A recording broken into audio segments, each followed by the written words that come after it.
নমস্কার, আপনারা দেখছেন এনএসপায়ার বার্তা ইউটিউব চ্যানেল। এবার ছত্তিশগড়ে পুলিশের গুলিতে খতম 16 নকশাল, 1 কোটি টাকা পুরস্কার ঘোষিত, কমান্ডারও নিহত। ছত্তিশগড়ে পুলিশের সঙ্গে সংঘর্ষে সোমবার 16 জন নকশাল নিহত হয়েছে। উড়িষ্যা এবং ছত্তিশগড় পুলিশ নকশালদের বিরুদ্ধে যৌথ অভিযান চালিয়েছিল। এর আগে রবিবার ছত্তিশগড়ের 2 মহিলা নকশালকে হত্যা করা হয়েছিল। সংঘর্ষে শীর্ষ নকশাল কমান্ডার জয়রাম ওরফে চলপতিও নিহত হয়েছে। তার উপর 1 কোটি টাকা ইনকাম ছিল। কেন্দ্রীয় রিজার্ভ পুলিশ বাহিনী সিআরপিএফের সহায়তায় উড়িষ্যার নোয়াপাড়া এবং ছত্তিশগড়ের গড়িয়াবন্দ জেলার সীমান্তবর্তী এলাকায় অভিযান চালানো হয়েছিল। 16 নকশালের মৃতদেহ উদ্ধার, তল্লাশি অভিযান চলছে। রায়পুর জোনের আইসি অমরেশ মিশ্র জানিয়েছে, সংঘর্ষ গড়িয়াবন্দ এলাকায় হয়েছে। এখনও পর্যন্ত 16 জন নকশালের মৃতদেহ উদ্ধার করা হয়েছে। নকশালদের কাছ থেকে AK-47, SLR, ইনসাস এবং অন্যান্য অস্ত্র উদ্ধার করা হয়েছে। তল্লাশি অভিযান চলছে। অমিত শাহ বললেন, নকশালদের বড় ধাক্কা। কেন্দ্রীয় স্বরাষ্ট্রমন্ত্রী অমিত শাহ সংঘর্ষের পর বলেছেন, ভারত নকশালবাদ নির্মূল করার পথে।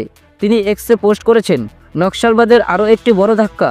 আমাদের নিরাপত্তা বাহিনী নকশাল মুক্ত ভারত গড়ার দিকে বড় সাফল্য পেয়েছে। পুলিশ সূত্রে জানা গেছে, ছত্তিশগড় এবং উড়িষ্যার সীমান্তবর্তী এলাকার ঘন জঙ্গলে বিপুল সংখ্যক নকশাল জড়ো হয়েছে।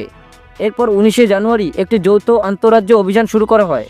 2024 সালে ছত্তিশগড়ে নিহত হয়েছে 220 নকশাল। উল্লেখ্য, গত মাসে ছত্তিশগড়ের উপমুখ্যমন্ত্রী বিজয় শর্মা বলেছিলেন, 2024 সালে রাজ্যে অন্তত 220 জন নকশাল নিহত হয়েছে। গত 5 বছরে 219 জন নকশাল নিহত হয়েছিল। এদিকে আরও একটি গুরুত্বপূর্ণ খবর বেরিয়ে এসেছে। বেছে বেছে কিছু কর্মীদের দেওয়া হবে 10% ডিএ। নবান্ন থেকে মিলল বড় আপডেট।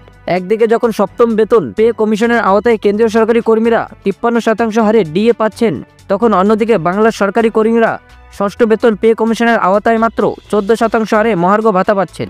এবার কি বেছে বেছে কর্মীদের দিয়ে দেবে মমতা সরকার? বাংলার সরকারি কর্মীরা ষষ্ঠ বেতন পে কমিশনের আওতায় মাত্র 14% হারে মহার্ঘ ভাতা পাচ্ছেন। ফলে স্বাভাবিকভাবেই সকলের ক্ষোভের মাত্রা দিন দিন বেড়েই চলেছে। এদিকে সুপ্রিম কোর্টে বারবার মামলা উঠলেও শুনানি হচ্ছে না, যে কারণে মন ভাঙছে একের পর এক সাধারণ কর্মীর। এবার কি বেছে বেছে কর্মীদের ডিএ দেবে মমতা সরকার? ডিএ ইস্যুতে এবার কার্যত নিজেদের মধ্যে দ্বন্দ্বে জড়ালেন রাজ্য সরকারি কর্মীদের একাংশ। কেন্দ্রীয় সরকারি কর্মচারী থেকে শুরু করে বিভিন্ন রাজ্যের সরকারি কর্মীদের লাফিয়ে লাফিয়ে যখন মহার্ঘ ভাতা বাড়ছে, তখন অন্যদিকে বাংলার সরকারি কর্মীদের কপালে এই সুখ যেন লেখা নেই। এখন নিশ্চয়ই ভাবছেন যে ফের কবে আন্দোলন শুরু হবে সরকারি কর্মীদের। ঘোষণা করা হয়েছে, কেন্দ্রীয় হারে মহার্ঘ ভাতা, বকেয়া ডিএ মিটিয়ে দেওয়ার মতো বিভিন্ন দাবিতে আগামী 27শে জানুয়ারি রাস্তায় নামতে চলেছে। সেদিন মহামিছিল এবং মহাসমাবেশের ডাক দেওয়া হয়েছে। সকলের একটাই বক্তব্য, যেখানে দেশের অধিকাংশ রাজ্যের সরকারি কর্মচারীদের সর্বভারতীয় মূল্য সূচক অনুযায়ী মহার্ঘ ভাতা দেওয়া হচ্ছে, সেখানে পশ্চিমবঙ্গ সরকার সেই কাজটা করতে ব্যর্থ হচ্ছে।